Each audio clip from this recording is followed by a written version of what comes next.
So in our final video, we'll be reviewing questions 85 through 105 odd for the Math 1010 final exam. Problem 85 asks us to simplify 3x to the 13/8 over 4x to the 3/8.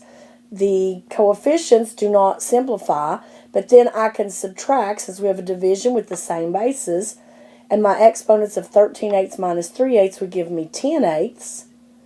But then I need to simplify 10/8 to 5/4. On the next problem, we have 8/27 to the 2/3.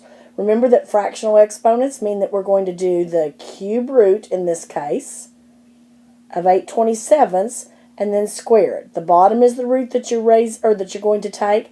The top is the power you're going to raise it to. The cube root of 8/27 would be 2/3. Then that gets squared, so I get 4/9. 64 to the negative 1/3 is 1 over. Since it's a negative exponent, we go 1 over 64 to the positive 4/3, which is the cube root of 64, and then to the 4th. But 64's cube root is 4, and then 4 to the 4th is 256. In number 191, we start simplifying radicals. Remember that we're not allowed to leave any factor that's a perfect square underneath a radical. So 20 can be rewritten as 4 times 5. And then we have a squared, which is something I can take the square root of. B cubed, I can't, but I can't break that up into b squared and b. Now this first radical simplifies to 2ab, and then the square root of 5b won't simplify any farther. Doing the same thing for the 93 with the cube root, I'm going to break this up into 2 cube roots. 512 is a perfect cube. X to the 4th can be broken down into x cubed and x, and y to the 5th can be broken down into y cubed and y squared. Then the cube root of 512 is 8, x, y, and then the cube root of xy squared. In 95, we're supposed to add the radicals, but remember to add, the radicands have to be the same. Since they're not right now, I need to see if I can simplify those. Well, 6x will not break down any farther into perfect squares, so we'll leave it. But we can break down 96 into 16 and 6x. And 24 we could break down into 4 and 6x. Now the square root of 16 is 4, and the square root of 4 is 2. So now multiplying, I have the square root of 6x, still doesn't simplify, but 2 times 4 would be 8, square root of 6x, and 3 times 2 would be 6, square root of 6x.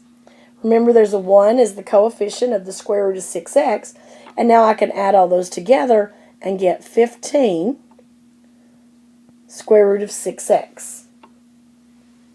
For problem number 97, we're going to do a multiplication. So we'll do distributive property. 2 square root of 3 times the square root of 11 would be 2 square root of 33. And then 2 square root of 3 times square root of 3 would be 2 square root of 9. 33 will not simplify down into any perfect squares, so it can stay. But we know the square root of 9 is 3, and 2 times 3 would give me 6. In problems 99 and 101, we're supposed to rationalize the denominator. So we're going to get rid of the radical in the bottom. We're going to multiply top and bottom in 99 by the square root of 2x. Now the radical times the integer can't be simplified any farther, so we'll leave that as 9 square root of 2x. And in the denominator, I get square root of 4x squared. But then the denominator is a perfect square, and that becomes 2x. And that would be your final answer. Now on the next one, where we have a binomial in the denominator, we want to multiply by the conjugate, which is 3 plus the square root of 3. Now on the top, we'll need to FOIL that out. We'll get 15 first, outer 5 square root of 3, inner 12 square root of 3, and then last 4 square root of 9, over, now when you multiply conjugates, The outers and inners will always cancel, so we just have to do first 9 minus last, square root of 9. Now doing a little simplifying here on the top, remember the square root of 9 is 3. So we have 15 plus, and I can go ahead and add 5 square root of 3 and 12 square root of 3. That's 17 square root of 3. And then there's a plus 12 on the end from the 4 times 3.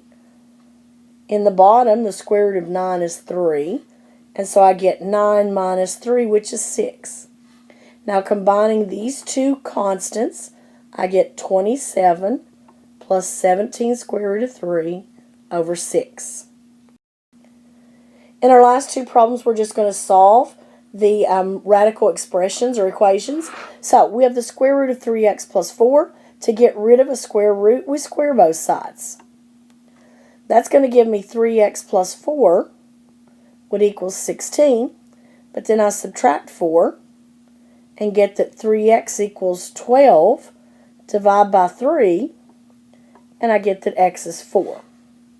In the next problem, we have a cube root, so we want to get rid of that by cubing both sides.